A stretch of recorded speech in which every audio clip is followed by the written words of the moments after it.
राधे राधे, जय सिया राम।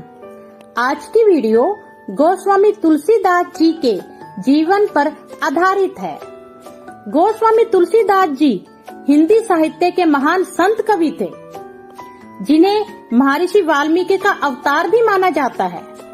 इनका जन्म स्थान विवादित है, किंतु हिंदू पंचांग के अनुसार श्रावण माह के शुक्ल पक्ष की सप्तमी तिथि को अधिकतर लोग तुलसीदास जी का जन्म उत्सव मनाते हैं। तुलसीदास जी का जन्म संवत 1554 1554 को उत्तर प्रदेश वर्तमान बांदा जिला के राजापुर नामक ग्राम में हुआ था। इनके पिता का नाम आत्माराम दुबे तथा माता का नाम हुलसी था। इनके यहाँ विवाह दीनबंधु पाठक की पुत्री रत्नावली से हुआ था। अपनी पत्नी रत्नावली से अत्यधिक प्रेम के कारण तुलसी को रत्नावली की फटकार लाज न आई आपको दोरे आहो नाथ सुननी पड़ी, जिससे इनका जीवन ही परिवर्तित हो गया। पत्नी के उपदेश से तुलसी के मन में वैराग्य उत्पन्न हो गया। इनके गुरु बाबा नर हरिदास थे, जिन्होंने इन्हें दीक्षा दी। इनका अधिकांश जीवन चित्रकूट, काशी तथा अयोध्या जी में बीता। अपने 126 वर्ष के दीर्घ जीवन काल में तुलसीदास जी ने कुल 32 कृतियों की रचना की है, जिनमें से 5 बड़ी एवं 6 मध्यम श्रेणी में आती है।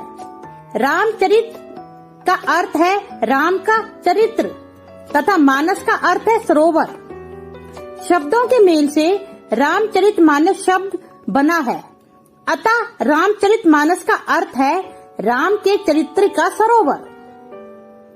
सर्वसाधारण में यह तुलसीकृत रामायण के नाम से जाना जाता है तथा यह हिंदू धर्म की महान काव्य रचना है। गोस्वामी तुलसीदास तथा रामचरित मानस के संबंध में आइए कुछ रोचक बातें जानते हैं। गोस्वामी तुलसीदास जी का जन्म लेने के बाद जब वे बालक रूप में थे तो वे रोए नहीं, बल्कि उनके मुख से राम का शब्द निकला। जन्म से ही उनके मुख में 32 दांत थे।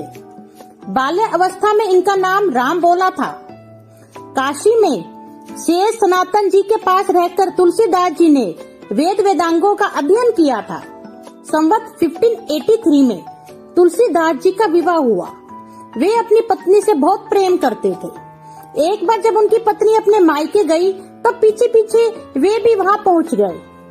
पत्नी ने जब यह देखा तो उन्होंने तुलसीदास जी से कहा, जितनी तुम्हारी मुझ में आसक्ति है उससे आधी भी यदि भगवान में होती तो तुम्हारा कल्याण हो जाता।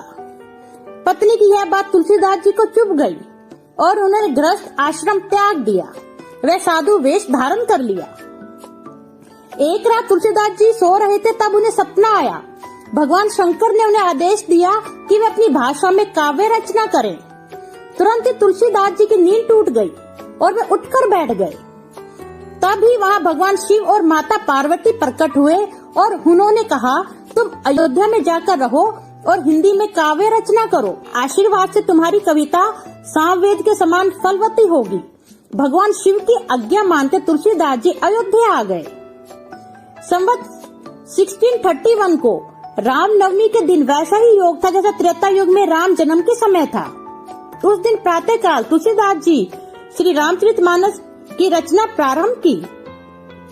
2 वर्ष 7 महीने व 26 दिन में ग्रंथ की समाप्ति हुई। संवत 1633 के मार्गशीर्ष शुक्ल पक्ष में राम विवाह के दिन ग्रंथ के 7 कांड पूर्ण हुए और भारतीय संस्कृति को रामचरितमानस के रूप में अमूल्य निधि प्राप्त हुई। यह ग्रंथ लेकर तुलसीदास जी काशी गए। रात को तुलसीदास जी ने पुस्तक भगवान विश्वनाथ के मंदिर में रख दी। सुबह जब मंदिर के पट खुले तो उस पर लिखा था सत्यम शिवम सुंदरम और नीचे भगवान शंकर के हस्ताक्षर थे। उस समय उपस्थित लोगों ने सत्यम शिवम सुंदरम की आवाज भी अपने कानों से सुनी थी। अन्य पंडितों ने जब यह बात सुनी तो उनके मन में तुलसीदास जी के प्रति ईर्ष्या होने लगी। उन्होंने 2 चोर श्री रामचरितमानस को चुराने के लिए भेज दिए। चोर जब तुलसीदास जी की कुटिया के पास पहुँचे तो उन्होंने देखा कि दो वीर पुरुष धनुष बाण लिए पहरा दे रहे थे। वे बड़े ही सुंदर और गौर वर्ण के थे। उनके दर्शन से चोरों की बुद्धि शुद्ध हो गई और वे भगवान के भजन में लग गए। एक बार पंडितों ने श्री रामचरितमानस की परीक्षा लेने की सोची। उन्होंने भगवान काशी विश्वनाथ मंदिर के सामने सबसे ऊपर वेद, उनके नीचे शास्त्र, शास्त्रों के नीचे पुराण और सबसे नीचे रामचरितमानस ग्रंथ रख दिया। मंदिर बंद कर दिया गया।